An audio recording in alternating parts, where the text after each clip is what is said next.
Welcome back to your Feel Good Breakfast Show, Expresso. This is S3 and it's a Tuesday. Time to discuss relationships and their dilemmas. Today's topic is about, it's a big one, breakups. How to heal, how to move on, how to address it, how to reframe it if you need to move on. And joining us today is somebody phenomenal in this particular category. Mental health counselor and extraordinaire Danielle Mayer is here to give you some comfort and some guidance and advice for breakups, because we all have to go through them. It's just that we don't all have to suffer alone. We've got to be here for you. So let's have a conversation. We'll suffer with you. Yes, we'll suffer with you. Misery loves company. That's correct. Yeah. There is this thing that kicks in after an ugly breakup where you're so miserable and you actually revel in it.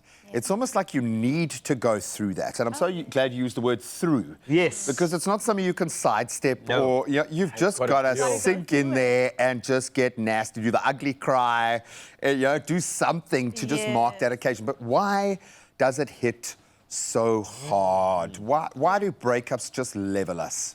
I think, look, when we think of a breakup in and of itself, there's a lot of trauma around the breakup. You had an attachment with this person, right? So obviously you're going to go through those emotions.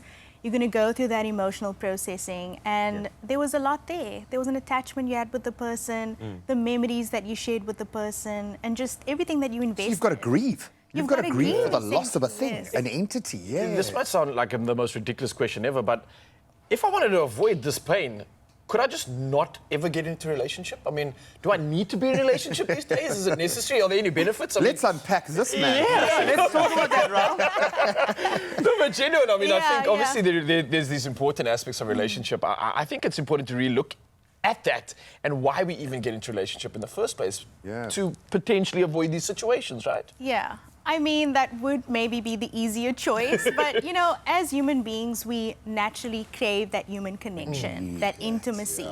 And so when we're in a relationship, it can bring us a deeper sense of meaning, you know? It helps us live a more intentional life. And so it can be something really beautiful, but that obviously does come with all of those other emotional factors as well. It's life, man. Get stuck in. Come on. I'd like to tuck into something more. I'm not trying to press the bruise here, but breakups come in different forms. It's not only a relationship. Oh, yes. There are friendships as well. And I'd like to tap into, and this is a hard question, but which one is the more difficult to navigate? Because in my head, I'm thinking when you break up with a friend, that is just, it's intense. You know, it's not necessarily something you can go back to. It's something that's like really connected to this person. They've been steeped into your entire life, as journey. well. Yeah, so man. for you, relationship breakups versus friendship breakups, let's look at those two things. Yeah. I mean, how do you even weigh up the two, right? Yeah. Because even though both are completely different, one is romantic, one is platonic, and yes, fair enough, there are different expectations for both, you're still experiencing that sense of loss. Yeah. Whether it's a friendship breakup, whether it's a romantic breakup. And so even though the emotional processing is different, you're still experiencing that change, that adjustment. And so it can be really hurtful for both. Yeah, definitely. Now that we're kind of looking at the spectrum of breakup potential, you know, it's almost dawned on me, if I look at my past experience, when something awful happens and you've got a reason to break up, it becomes easier because there's the roadmap, this is the reason, I'm purpose-driven now, I'll write you off, that synapse is fused, whatever it is, but it gives you a gateway to move through. But when it's not that, when it's a quiet quit, when that relationship dwindles away, when you become more plutonic than romantic, that can be often so much more challenging because you've got to take responsibility for your circumstances. For someone who's entering into that phase and is sitting there and has probably looked up right now as I've said that sentence, like, oh man, that can be a really challenging thing when it's got to be you to be proactive through that breakup. Yeah. I mean, it's definitely tough when you have to be the one to say, listen, are we at the end of the rope? Where are we? You have to be the one to do the emotional check-in in the relationship. And that can be tough when it's on you. But I think it's also coming to the point where if you're in that space in the relationship and you either compromising to the point of your own detriment or it's affecting your mental health. Toxic. It's becoming toxic, or, you know, it's just not feeling reciprocal in that sense. Or maybe the feelings just aren't there anymore. But I mean, we have to move forward in the direction that's best for our mental health. So if we have to call it sometimes, unfortunately, we have to. What if you're on the other end of that? Or what if you think that it might not work, but you're not 100% sure, do you take your partner's sort of idea as something that you respect, or do you fight against it and fight back on the relationship? I mean, if you don't agree with them in that moment, do you respect what they have to say, or do you try to challenge it? Yeah, I mean, it's definitely case specific depending on relationship to relationship. If you feel there's something to fight for, I mean, definitely state your case, say how you feel, see if you can come to some sort of compromise or middle ground. But again, each person has to look at, look, where's this taking me in terms of my individual growth? Yes. And actually, you do have to respect the other person's needs and what they're putting forward as well, right?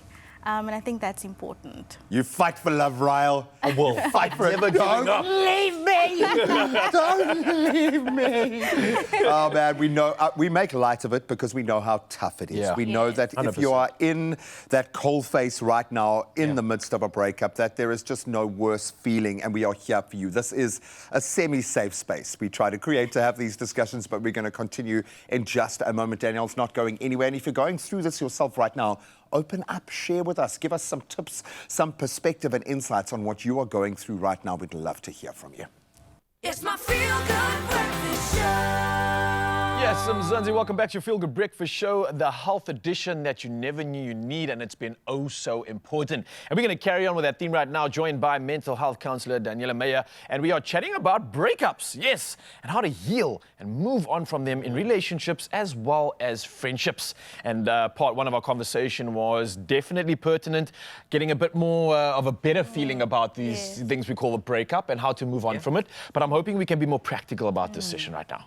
Practicality starts with actually identifying some of the psychological effects of a breakup, whether it be through relationship or friendship. And I think just understanding those, but also pointing them out. I know that healing is also just pointing out these things. So talk us through some of the psychological effects of that loss of relationship.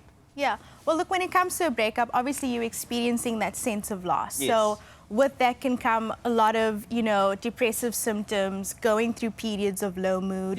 You're experiencing a lot of those mood fluctuations as you're going through the healing process.